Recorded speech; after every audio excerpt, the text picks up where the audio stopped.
Feeling totally sluggish? Stuck in low power mode? Man, I completely hear you.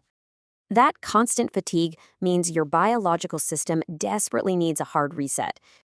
Okay, let's dive into this. A sudden blast of cold is exactly like restarting a freezing computer. This cold shock triggers mitochondria, literally clearing out damaged, deteriorating mitochondria from your cells. It junks broken parts, replacing them with brand new superchargers through mitochondrial biogenesis. The fix is incredibly simple. Just finish your morning shower with a blast of cold water.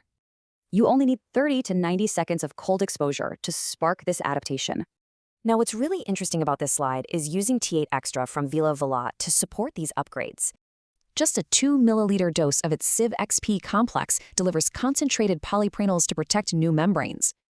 This daily protocol will deeply optimize your mitochondrial health and restore your cellular energy balance. So the crucial point is the payoff. You'll feel a massive surge of high-voltage energy.